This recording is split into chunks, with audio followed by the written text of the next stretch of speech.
Bismillahirrahmanirrahim. Wa hadha siratu rabbika mustaqima qad fassalna al-ayati liqaumin yadhakkarun. Lahum darus salami 'inda rabbihim wa huwa waliyuhum bima kanu ya'malun. Bismillahirrahmanirrahim. Assalamualaikum warahmatullahi wabarakatuh. Alhamdulillahi wa kafa, wassalatu wassalamu ala nabiyil mustafa Rasulillah sallallahu alaihi wasallam wa ala alihi wa sahbihi ahli sidki wal wafa. Allahumma subhanaka la ilma lana illa ma 'allamtana innaka antal alimul hakim. Allahumma barik lana fi majlisina, barik lana fi ta'atina, barik lana fi amwalina, barik lana fi ahlina, barik lana fi ayyamina, ya Rahman ya Rahim, amin, amma ba'du. Bapak Ibu jamaah salat maghrib yang dimuliakan Allah, alhamdulillah kita sangat bersyukur Allah pertemukan kita di rumahnya yang mulia untuk tujuan yang mulia, menambah kemuliaan kita di sisi Allah subhanahu wa ta'ala. Karena kemuliaan seseorang adalah manakala Allah berikan kemudahan dan taufik kepadanya untuk menjalankan ibadah. Seorang yang mulia di sisi Allah manakala ia diberi taufik, diberi kemudahan, diberi bimbingan oleh Allah untuk mudah ia menjalankan ketaatan. Bagi Allah demikian, bagi manusia wallahu a'lam. Mudah-mudahan kita yang hadir termasuk yang sedang dan terus menerus dimuliakan oleh Allah karena kita diberikan taufik untuk menjalankan ketaatan setiap saat, setiap waktu kepada Allah subhanahu wa ta'ala. Amin ya rabbal alamin. Salawat dan salam kita sampaikan kepada Rasul Muhammad sallallahu alaihi wasallam, manusia yang paling mulia karena ketaatannya juga paling luar biasa. Kepada sahabat-sahabat Rasulullah yang juga Allah muliakan karena ketaatannya juga amat sangat luar biasa. Mari kita muliakan diri kita, kita muliakan keluarga kita, kita muliakan masyarakat kita muliakan bangsa ini dengan menjalankan ketaatan kepada Allah subhanahu wa ta'ala, insyaallah. Baik Bapak Ibu sekalian yang dimuliakan Allah, kita akan mengkupas tuntas tentang ayat Allah subhanahu wa ta'ala di dalam surah Al-Fatihah. Iyyaka na'budu wa iyyaka nasta'in.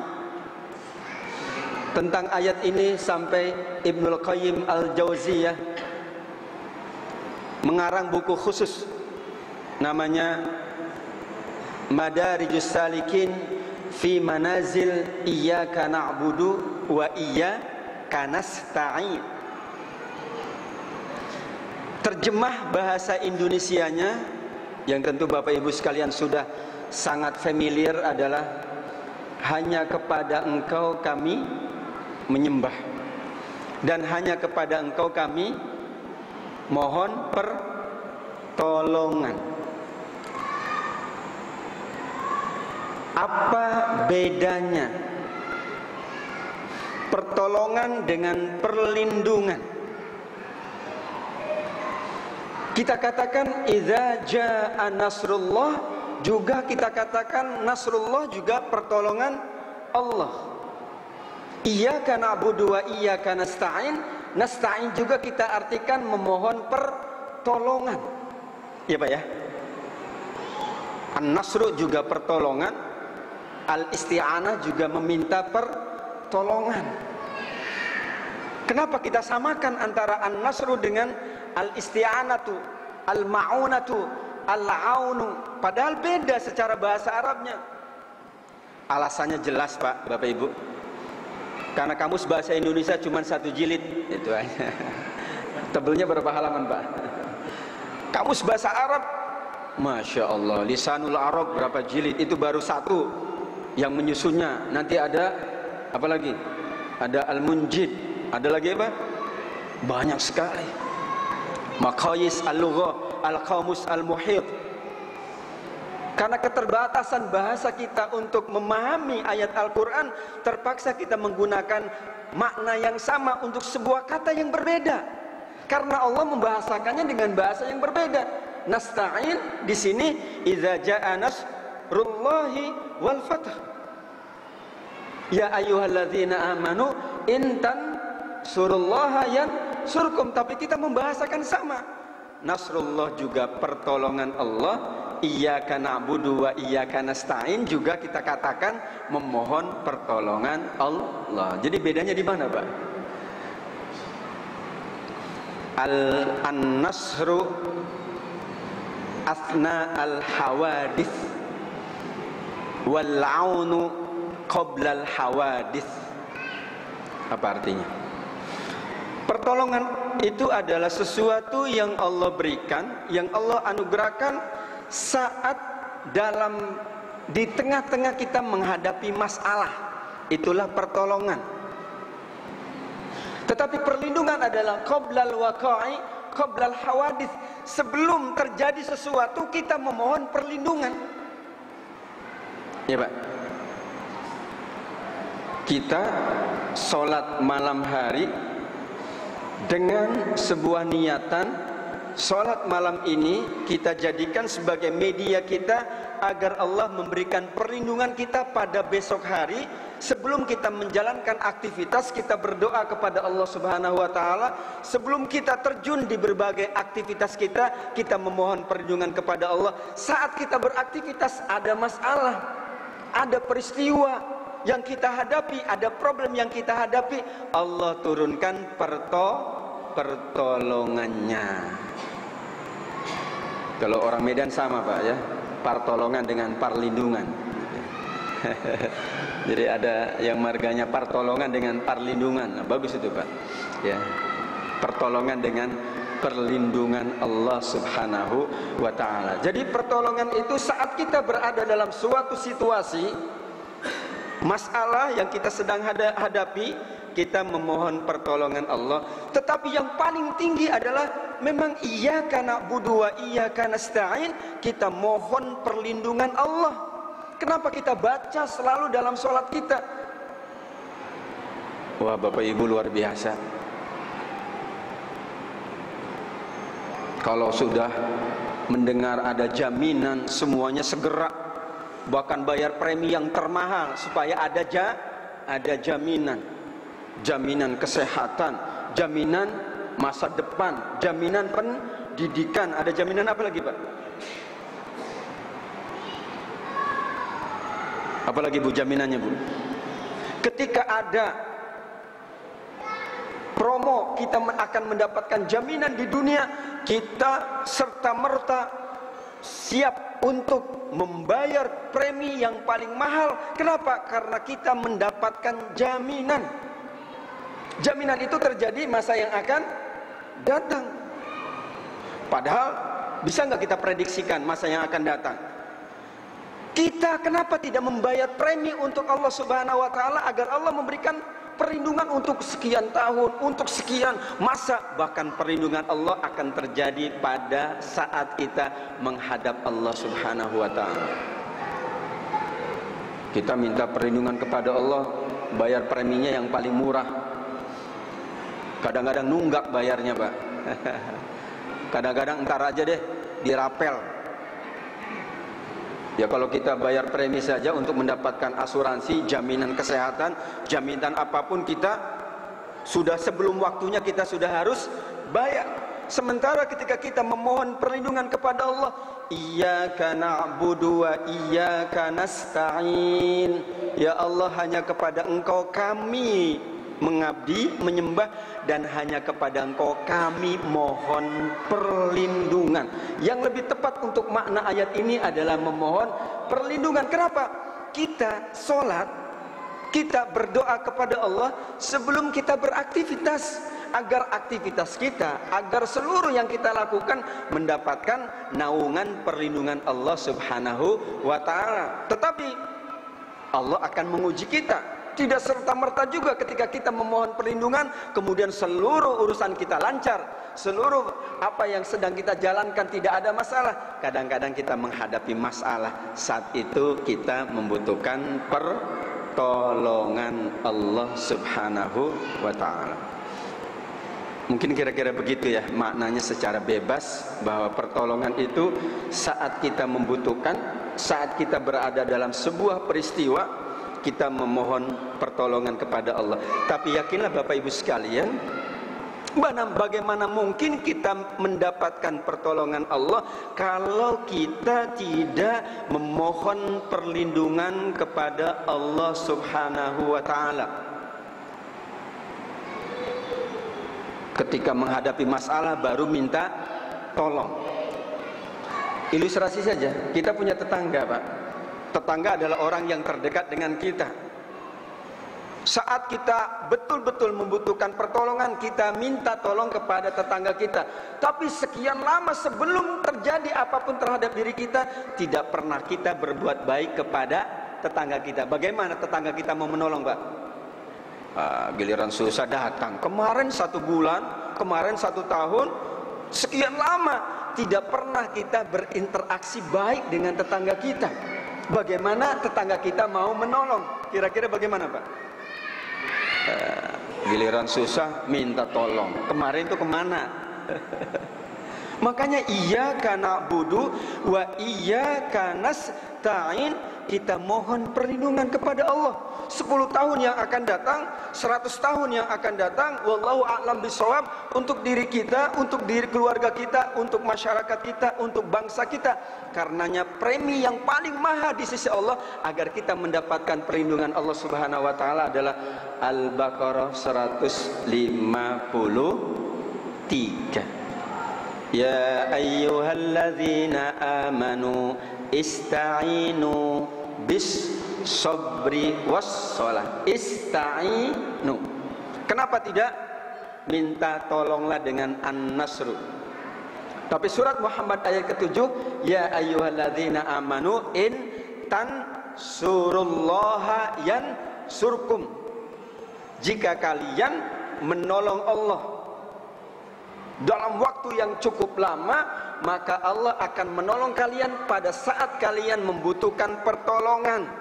Umumnya manusia minta tolong saat butuh pertolongan, tetapi ketika tidak berada dalam situasi yang sulit, mereka tidak pernah menolong Allah Subhanahu wa ta'ala. Makanya dalam hadis At-Tirmidzi rahimallahu ta'ala, Rasulullah sallallahu alaihi wasallam bersabda, barang siapa yang minta tolong, yang berdoa, yang memohon kepada Allah di saat senang, Allah akan mengabulkan doanya saat susah. Ya, Pak. Kenapa? Karena kebanyakan ini manusiawi. Orang minta tolong saat senang atau susah, Pak? Saat susah. Orang ingat Allah saat senang atau susah? Saat susah. Sampai Rasulullah Shallallahu Alaihi Wasallam menyebutkan, siapa yang memohon, yang selalu berdoa, yang selalu menolong Allah, yang meningkatkan kebaikannya saat senang, nanti ketika dia dalam keadaan susah dan ia minta tolong, berdoa, bermunajat kepada Allah, Allah akan memberikan atau doanya akan dikabulkan oleh Allah Subhanahu wa ta'ala. Jadi kita investasi dulu. Makanya Ibnul Qayyim Al-Jauziyah menyebutkan dalam kitabnya tadi, Madarijus Salikin, manazil iyyaka na'budu wa iyyaka nasta'in. Bagi orang-orang yang beriman ada sungai besar. Ada 3 sungai besar yang Allah persilakan kita untuk memanfaatkannya sebanyak-banyaknya sungai tersebut. Tujuannya adalah untuk membersihkan dosa-dosa kita, sehingga ketika nanti kita menyelesaikan kehidupan dunia ini dengan sebaik-baiknya, maka kita menghadap Allah dalam keadaan bersih, karena kita sudah memanfaatkan 3 sungai yang sudah dipersiapkan oleh Allah Subhanahu wa Ta'ala. Begitu bahasanya. Yang pertama adalah sungai yang bernama Taubatan Nasuh. Itu sungai pertama. Pernah nggak mandi, Pak? Jangan-jangan nggak pernah mandi. Mandi di sungai Taubatan Nasuh. Yang kedua, sungai amal soleh, sungai kebaikan-kebaikan yang melimpah ruah, yang menghanyutkan kesalahan-kesalahan, kotoran-kotoran, sampah-sampah yang melekat di dalam hati manusia. Beliau ibaratkan dengan nahar, sungai, Pak. Nahrul khairat, sungai kebaikan. Jadi berarti kita harus invest dulu. Sungai kebaikan sekian banyak, ya, melimpah ruah. Kalau sungainya besar dan sungainya kuat, maka dia akan menghanyutkan kotoran-kotoran dan sampah yang kita lakukan sepanjang perjalanan ini. Dan yang terakhir adalah sungai al-musibah wal ibtila, sungai musibah dan ujian. Kalau sungai pertama enggak mau, ya sudah, Allah kasih sungai yang kedua, sungai kebaikan. Kebaikan juga tidak mau, terpaksalah sungai yang ketiga yang bernama Nahrul Masoib wal Ibtila, sungai musibah dan sungai ujian. Kalau tidak juga, kata Ibnul Qayyim Al-Jauziyah, kalau 3 sungai ini tidak dimanfaatkan dengan sebaik-baiknya, tidak pernah ia berada di sungai-sungai tersebut, maka terpaksa ia akan berada di sungai di neraka untuk membersihkan dosa-dosanya. Masya Allah, Bapak Ibu sekalian. Sungai pertama Taubatan Nasuha jarang. Yang kedua, sungai kebaikan-kebaikan berat. Yang ketiga, terpaksalah sungainya Allah hadirkan yang bernama sungai musibah, sungai ujian. Kenapa? Karena sungai yang pertama tidak pernah dipakai. Buat apa tidak dipakai? Diambil lagi. Sungai yang kedua juga tidak dimanfaatkan dengan sebaik-baiknya. Akhirnya sungai yang ketiga, sungai yang bernama al-musibah, musibah. Sungai yang bernama al-ibtila, ujian, Allah berikan. Subhanallah, apakah tidak baik? Tidak maha baik Allah Subhanahu wa Ta'ala? Manusia tidak memanfaatkan yang pertama, Allah kasih yang kedua. Yang kedua juga tidak memanfaatkan, Allah kasih yang ketiga. Kalau tidak juga dimanfaatkan, Allah masih menyiapkan sungai untuk membersihkan dosa kita di hari kiamat kelak yang bernama an-nar. Loh, an-nar kan api, Ustaz. Wallahu a'lam. Bahasa Ibnu Qayyim, nanti di neraka itu khusus untuk membersihkan dosa-dosa. Berarti ada neraka yang khusus untuk membersihkan dosa-dosa manusia, Pak. Nah, Bapak Ibu sekalian yang dimuliakan Allah Subhanahu wa Ta'ala, kita kembali surat Al-Baqarah 153, penjabaran dari Iyyaka na'budu wa iyyaka nasta'in. Wahai orang-orang yang beriman, mohonlah perlindungan, mohonlah jaminan, mintalah proteksi. Ya, kalau Bapak Ibu paling hafal tentang proteksi, rumah saja ada perlindungannya, one gate system. CCTV ada di mana-mana, keamanan 24 jam. Untuk dunia kita benar-benar siap membayar sekian untuk mendapatkan perlindungan dalam tanda kutip manusia, tapi untuk mendapatkan perlindungan Allah Subhanahu wa Ta'ala, ista'inu apa, Pak? Yang pertama preminya adalah bis sobri, yang kedua preminya adalah bis solati.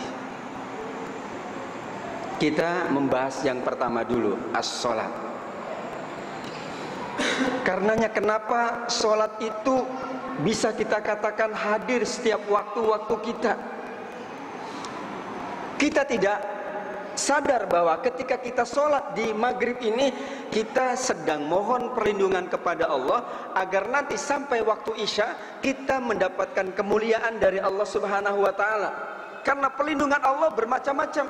Cuman karena manusia ini lebih banyak mendahulukan yang sifatnya materi, sehingga manusia pandangannya sangat dipenuhi dengan pandangan materialistik, maka perlindungan Allah juga kita baca dalam bentuk materi. Pertolongan Allah juga kita baca dalam bentuk materi. Sehingga orang yang mulia bagi manusia adalah orang yang kaya materi. Semuanya ukurannya adalah ukuran materi. Ketika mau masuk surga juga ukurannya materi. Di surga nggak ada ini. Boleh saja Pak. Tapi ketika manusia selalu yang dipenuhi di dalam sini adalah materi, maka segala sesuatu selalu diukur dengan materi. Surga diukur dengan materi. Akhirnya karena di surga mah kayaknya nggak tahu nih, nggak jelas, dunia yang udah pasti. Perlindungan Allah yang tertinggi adalah, nanti kita kaitkan dengan idza jaa nasrullahi wal fath. Perlindungan Allah yang terbesar adalah himayatul aqidah, riayatul iman, proteksi iman kita. Perlindungan akidah kita itu yang amat sangat maha penting. Salat bisa menjaga iman kita, melindungi iman kita dari berbagai macam virus-virus keimanan. Apalagi sekarang ini sudah jelang akhir tahun, biasanya ramai itu Pak ya. Masya Allah, berat Pak, terus terang. Bagaimana kita menjaga iman di akhir-akhir tahun. Acaranya luar biasa. Ratusan miliar diinvestkan. Wallahu a'lam. Ya bukan di Jakarta aja, semua hampir. Mungkin kalau seluruh dunia ini mengadakan itu berapa T kira-kira dananya. Hanya untuk kembang api lompat begitu aja. Hanya untuk acara pesta-pesta yang tidak jelas manfaat dan mabarotnya. Tidak perlulah kita menggunakan, orang menggunakan ini kan mantasyabaha biqaumin fahuwa minhum. Iya betul, tapi secara ekonomi, secara sosial, secara apapun tidak ada manfaatnya. Begadang malam sampai jam berapa hanya menunggu lonceng berdentang saat jam 12 malam. Kira-kira manfaat kesehatan tidak ada, manfaat ekonomi juga tidak ada. Apalagi kalau kita ukur dengan ukuran iman, apa yang bisa kita katakan di hadapan Allah? Anda mengatakan iyyaka na'budu wa iyyaka nasta'in, mohon perlindungan iman kepada Allah, tetapi Anda melakukan sesuatu yang bertentangan dengan keinginan Allah Subhanahu wa taala, mensia-siakan harta yang telah Allah anugerahkan, dan kita pernah lelah untuk mencari karunia Allah Subhanahu wa taala tersebut. Keringat bercucuran dan sebagainya. Malam terpaksa kita harus berpenat-penat, siang hari juga kita bekerja dan kita menerobos macet, tetapi satu hari kita bisa habiskan uang yang demikian besar. Aina nahnu min isti'anah billah. Masya Allah, berat Pak, terus terang. Itu kan masalah sosial Ustaz. Seluruh yang dilakukan oleh seorang yang beriman, apapun itu ada konsekuensinya, pahala dan dosa.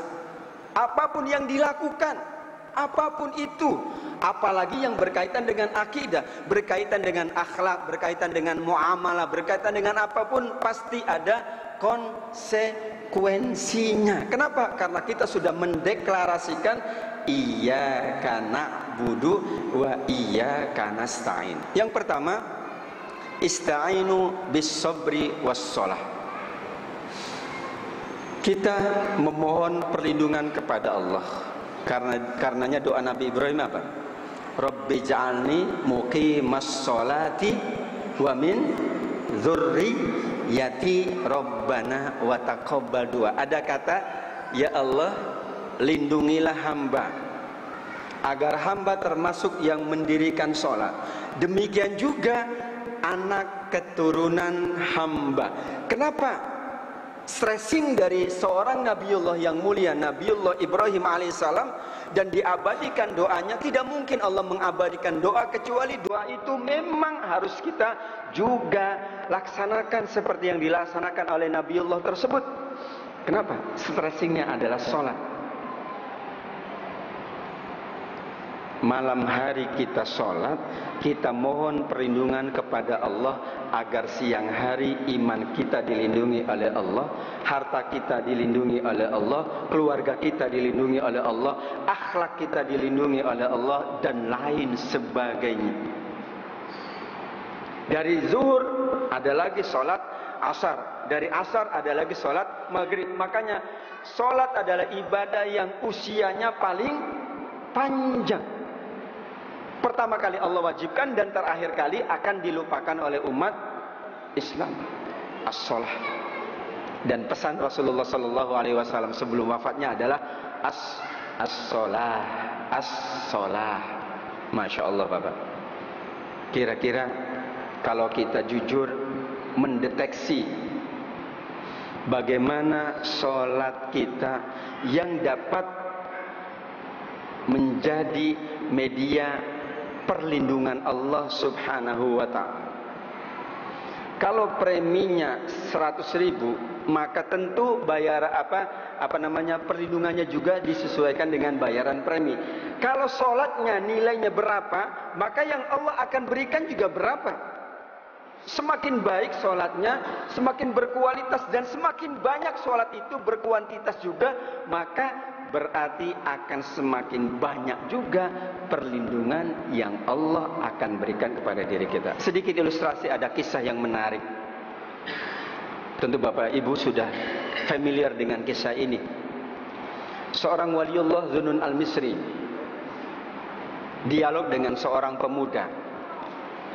Masya Allah, pemuda ini demikian luar biasa, sampai Zunnun al-Misri benar-benar ingin tahu apa rahasia pemuda ini mendapatkan perlindungan Allah dan pertolongan Allah. Singkat ceritanya, pemuda tersebut sedang berada dalam kondisi yang membahayakan.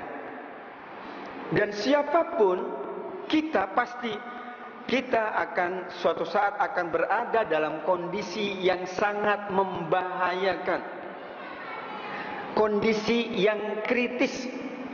Siapapun akan ada suatu saat Allah berikan kondisi yang kritis kepada dirinya, apapun itu bentuknya, hak Allah subhanahu wa ta'ala. Karena kondisi kritis itulah yang akan menguji keimanan seseorang. Kritis, saat sesuatunya tidak jelas, kondisinya antara bainal hayati wal maut, antara hidup dan mati, itulah saat-saat yang kritis. Sakaratul maut adalah saat-saat yang kritis. Makanya kita berdoa, Allahumma hawwin alaina fi sakaratil maut, karena kritis Pak. Tidak bisa kita prediksikan bagaimana nasibnya, apakah husnul khatimah atau tidak. Karenanya kita benar-benar menjaga diri, terutama di masa-masa kritis. Saat itu pemuda hampir saja dimangsa oleh ular yang sangat besar. Namun Allah subhanahu wa ta'ala menghendaki lain untuk pemuda ini. Diamati betul oleh Zunnun al-Misri apa yang terjadi dan peristiwa apa yang Allah akan gulirkan untuk pemuda ini. Masing-masing kita punya catatan peristiwa yang kita tidak tahu. Peristiwa apa yang Allah akan hadirkan untuk kita,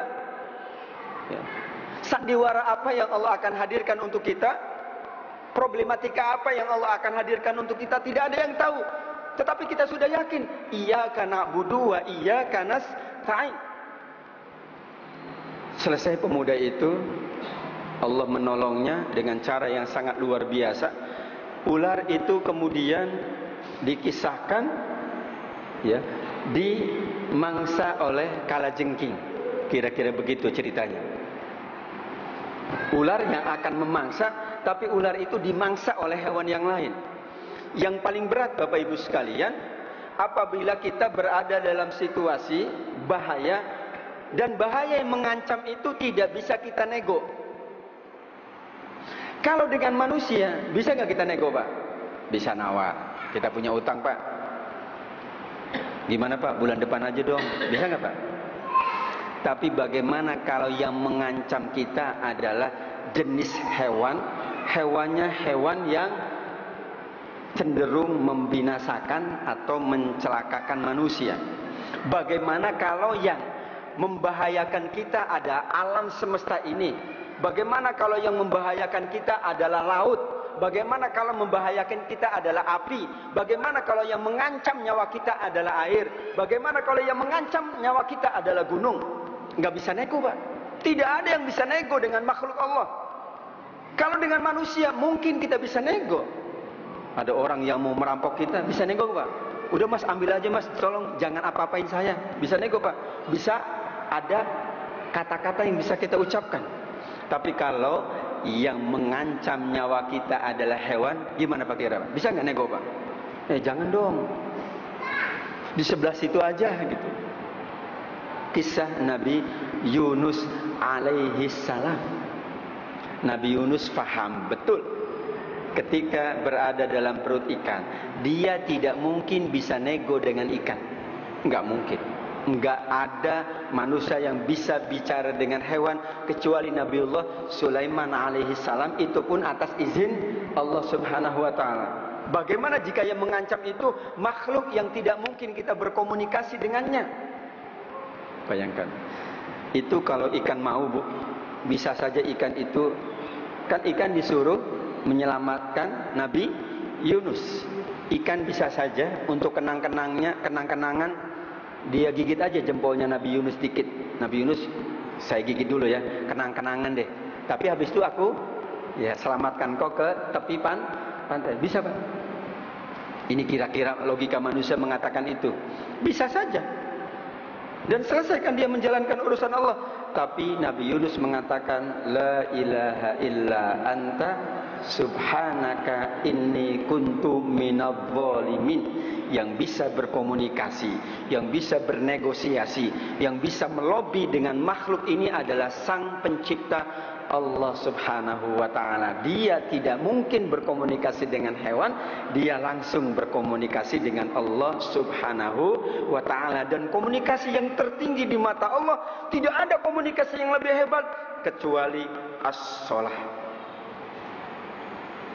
Tidak ada komunikasi yang terbaik antara seorang hamba dengan Allah subhanahu wa ta'ala kecuali dalam sholat. Makanya tidak boleh ada komunikasi yang lain dalam sholat. Komunikasinya ditentukan oleh Allah melalui Rasulullah SAW. Tidak boleh ada ucapan lain, tidak boleh ada bahasa-bahasa yang lain. Dari lahir dan batin betul-betul dia sedang bersama dengan Allah subhanahu wa ta'ala. Nggak boleh Pak, karena ini adalah sesuatu yang amat sangat rahasia antara seorang hamba dengan Allah subhanahu wa ta'ala. Ketika ditanya, pemuda itu mengatakan, wahai pemuda, apa rahasia Anda? Kok demikian hebatnya Allah mengutus seorang makhluk yang lain untuk mematikan ular tersebut, saat engkau tidak ada yang menolong memang kecuali Allah subhanahu wa ta'ala. Kata pemuda itu, wallahu a'lam, saya tidak tahu, tapi saya uhafidhu awqatas shalah. Saya selalu menjaga waktu-waktu sholat saya. Wallahu a'lam, itulah yang saya lakukan. Ternyata Allah subhanahu wa ta'ala menerima sholat saya dan menjadikan sholat saya ini adalah perlindungan, premi untuk mendapatkan perlindungan Allah subhanahu wa ta'ala. Kita tidak sadar Pak. Kisah 3 orang yang terperangkap dalam gua. Apa yang mereka lakukan? Mereka menyebutkan kebaikan-kebaikan yang mereka lakukan. Kenapa? Karena kebaikan-kebaikan itu adalah premi yang kita bayar agar kita mendapatkan perlindungan Allah subhanahu wa ta'ala di saat kita sangat membutuhkan pertolongan Allah Subhanahu wa taala. Bagaimana mungkin kita minta pertolongan kepada Allah sementara kita tidak pernah melakukan kebaikan-kebaikan dan ketaatan-ketaatan. Kita hanya minta kepada Allah betul-betul tanpa ada modal yang pernah kita berikan untuk Allah Subhanahu wa taala. Masya Allah. Yang kedua, kata beliau, yang saya tahu dan saya sadar betul, saya punya orang tua yang soleh. Orang tua itulah yang mendoakan agar saya mendapatkan perlindungan dari Allah Subhanahu wa taala. Ya kan kita sering kepada anak, ya Allah lindungilah anak kami, lindungilah dia dalam perjalanannya. Kita mohon perlindungan sebelum melakukan perjalanan. Di dalam perjalanan terjadi masalah, kita minta pertolongan kepada Allah. Tapi kalau kita sudah mohon perlindungan, insya Allah Allah akan berikan pertolongan. Orang tua saya yang soleh itulah yang kemudian Allah cinta kepada orang tua saya. Orang tua saya memohon, selalu meminta perlindungan untuk saya, memohon untuk agar aku dilindungi oleh Allah Subhanahu wa taala. Maka wallahu a'lam, itulah rahasianya kenapa Allah memberikan perlindungan kepadaku. Makanya Rabbi ja'alni muqimas sholati wa min dzurriyyati. Siapa yang berdoa, Pak? Orang tua. Untuk siapa berdoa? Untuk dirinya dan untuk anaknya, Pak. Kita mohon kepada Allah agar kita dilindungi, agar keluarga kita dilindungi. Bagaimana caranya? Allah memudahkan. Allah memberikan taufik kepada kita. Kita termasuk orang-orang yang rajin menjalankan sholat. Anak keturunan kita termasuk orang yang menegakkan sholat. Maka saat itu Allah Subhanahu wa ta'ala akan menurunkan perlindungan dengan sesuatu yang tidak bisa diprediksi oleh manusia. Nah, Bapak Ibu sekalian yang dimuliakan Allah, yang kedua adalah bisobri. Nah, para ulama tafsir bertanya-tanya, kalau sholat sudah jelas bahwa itu adalah premi yang kita bayar untuk mendapatkan perlindungan Allah Subhanahu wa taala, tapi bagaimana dengan as-sobru? Padahal itu di urutan yang pertama. Al-Baqarah 54 juga sama. Maaf, Al-Baqarah 45 juga sama. Wasta'inu bis-sabri was-shalah wa innaha lakabiratun illa 'alal khashiin. Kalau Al-Baqarah 45 wa innaha lakabiratun illa 'alal khashiin. Al-Baqarah 153-nya berbeda, Pak. Innallaha ma'as sabirin. Yang pertama yang disebut adalah salat, yang kedua yang disebut adalah sabar. Dua-duanya disebut oleh Allah. Di ayat 45 Allah menyebut salat itu kenapa menjadi premi yang sangat mahal di sisi Allah? Karena salat itu tidak mudah dijalankan. Salat itu berat untuk dijalankan. Yang benar-benar salat, kecuali orang-orang yang memenuhi kualifikasi al-khashi'in. Sementara ayat 153-nya Allah Subhanahu wa taala menyebutkan innallaha ma'as sabirin. Kenapa sabar? Sesungguhnya Allah akan bersama, akan melindungi, akan memelihara, akan memberikan pertolongan, akan menjaga orang-orang yang sabar. Dan sabar yang tertinggi adalah as-sabru fi ta'atillah. Sabar dalam menjalankan ketaatan. Dan yang paling tertinggi lagi adalah as-sabru fi ta'atillah 'inda fasadil ummah. Sabar tetap taat kepada Allah padahal orang lain sudah tidak peduli dengan namanya ketaatan. Orang lain sudah tidak peduli dengan namanya kebaikan. Orang lain sudah tidak peduli dengan yang namanya kesolehan. Kenapa? Karena mayoritasnya sudah berada dalam kerusakan. Ketaatan, kesabaran yang tertinggi adalah as-sabru fi ta'atillah 'inda fasadil ummah. Sabar menjalankan ketaatan meskipun mayoritas, meskipun orang lain, meskipun tetangga sendiri, meskipun keluarga sendiri, meskipun orang yang paling kita cintai, meskipun mayoritas orang ternyata sudah tidak peduli dengan kebaikan, sudah tidak peduli dengan ketaatan. Kita bersabar, tidak melakukan kemaksiatan yang sama seperti yang dilakukan oleh orang lain. Berat, Pak. itu juga melakukan, kenapa saya nggak melakukan? Seringkali begitu Pak. Yang paling berat itu tetangga nggak pernah sholat tambah ganteng aja. Yang perempuan, iya itu kagak pernah sholat kok tambah cantik ya. Saya sholat melulu kok nggak cantik-cantik gitu. Dia nggak sholat, nggak ngapa-ngapain, dikenal dengan keburukannya, kok dia tambah ganteng, tambah sukses, tambah ini. Masya Allah, ujian Allah akan selalu begitu.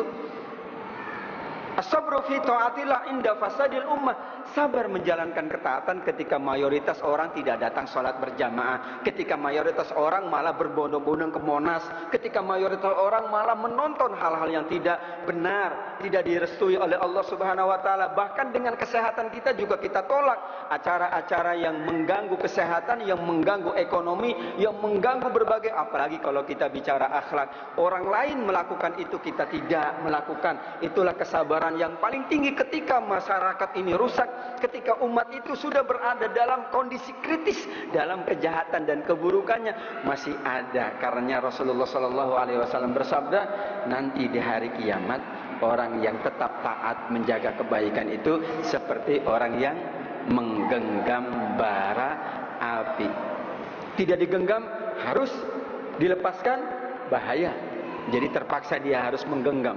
Bagaimana kondisi saat itu, wallahu a'lam bishawab.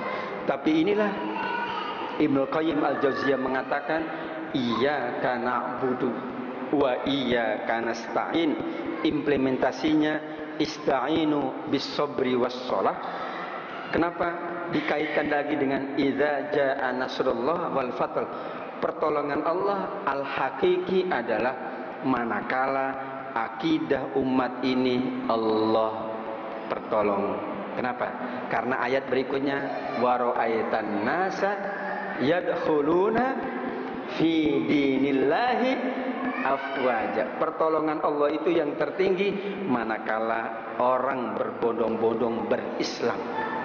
Orang berbondong-bondong mengamalkan Islam. Orang berbondong-bondong menjalankan akhlak Islam. Itu pertolongan yang sesungguhnya. Kalau sekedar materi, orang lain pun mendapatkan materi. Kalau sekedar kesejahteraan diukur dengan sifatnya adalah bangunan yang tinggi dan kemegahan-kemegahan yang lain pun sama. Tetapi yang tidak bisa dilakukan kecuali oleh orang yang beriman adalah pertolongan ketika mayoritas orang berislam dengan baik. Pertolongan Allah ketika wa ra'aitan nasa yadkhuluna fi dinillahi afwaja. Dan kamu melihat wahai Muhammad sallallahu alaihi wasallam, manusia berbondong-bondong berislam. Subhanallah. Tidak ada yang bisa melakukan itu kecuali Allah. Berbondong-bondong ke masjid, berbondong-bondong, Masya Allah. Tapi sekarang berbondong-bondong kemana Pak? Berbondong-bondong Pak, berduyun-duyun. Bahkan kadang-kadang sampai macet kira-kira. Alhamdulillah kita kalau masuk masjid nggak pernah, bahkan nggak pernah, Mas saya duluan di depan, ya. Belakangan ente mah. Kalau di jalan kan, wah saya duluan, saya belakangan.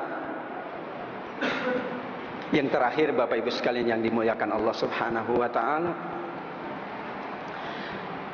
iyyaka na'budu wa iyyaka nasta'in. Pasti tidak mungkin salah. Kenapa na'budu dulu baru nasta'in? Sama dengan azan atau iqamah kita, hayya 'alas shalah dulu baru hayya 'alal falah. Laksanakan dulu kewajiban, baru Allah pasti akan memberikan hak kita. Hak seorang hamba Allah berikan perlindungan, berikan pertolongan, berikan perjagaan, berikan rezeki, berikan seluruhnya. Hak seorang hamba untuk mendapatkan itu dari Allah Subhanahu wa taala. Tapi kewajiban mendahului al-huquq. Al-wajibatu aula minal huquq. Iyyaka na'budu. Kami benar-benar mengabdi dulu, baru kemudian kami betul-betul serahkan sepenuhnya kepada Engkau untuk mendapatkan perlindungan. Ya, ini kita menuntut hak dari Allah Subhanahu wa taala, tetapi kewajiban, tetapi yang harus kita laksanakan, tetapi tugas-tugas kita, tetapi na'budu kita, padahal dengan fi'lun mudhari' na'budu, selalu tidak pernah berhenti. Kami punya komitmen. Kita baca setiap saat setiap sholat dan lain sebagainya, kami punya komitmen untuk mendahulukan ibadah. Baru kemudian kami punya hak dan wajar itu kami mintakan kepada Engkau, karena kami sudah menunaikan segala-galanya. Karena kami sudah betul-betul na'budu kepada Engkau ya Allah, maka kami minta hak kami untuk mendapatkan isti'anah, mendapatkan aunallahi tabaraka wa ta'ala. Akhirnya Bapak Ibu sekalian yang dimuliakan Allah Subhanahu wa taala, beliau menutup pembahasannya bahwa al-isti'anatu billah, memohon perlindungan kepada Allah, itu kita lakukan sebelum kita menjalankan apapun, sebelum kita memulai langkah kita untuk menjalankan aktivitas kebaikan apapun itu, kita dahulukan dengan salat. Karenanya Rasulullah sallallahu alaihi wasallam menyebutkan dalam hadis Bukhari, karena Rasulullah sallallahu alaihi wasallam idza hazzabahu amrun fazi'a ila salat. Rasulullah itu sebelum segala sesuatunya dilakukan, mengawalinya dengan sholat. Makanya sholat itu apapun boleh Pak. Bahkan ada sholat mutlak, kan bebas aja ya. Subhanallah. Inilah makna iyyaka na'budu wa iyyaka nasta'in. Tapi mohon maaf, kalau di terjemahan kita minta pertolongan. Yang lebih tepat adalah mohon perlindungan sebelum kita beraktivitas. Awali dengan sholat, awali dengan kebaikan, awali dengan ketaatan.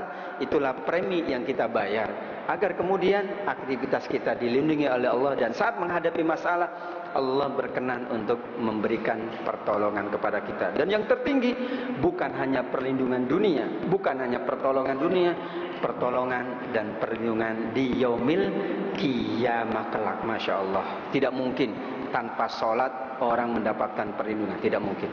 Karena yang pertama kali dihisab oleh Allah adalah sholat. Kualitaskan sholat kita, perbanyak sholat kita, dan ketaatan yang lain. Minimal 3 sungai itu kita selalu harungi setiap saat, setiap waktu, agar kita mendapatkan perlindungan Allah Subhanahu wa ta'ala. Khususnya iman Islam kita, keluarga kita, masyarakat kita, dan bangsa yang kita cintai. Kita mohon kepada Allah, lindungi iman semua umat yang beriman, lindungi Islam semua umat yang beriman. Dan itu kita baca ketika kita menjalankan ibadah dan ketaatan kepada Allah Subhanahu wa ta'ala. Ini saja jamaah yang dimuliakan Allah, karena sudah waktunya sholat isya atau sudah waktunya azan. Jazakumullah khairan, hadanallahu wa iyyakum ajma'in. Aqulu qouli hadza wa astaghfirullah li wa lakum. Wassalamualaikum warahmatullahi wabarakatuh.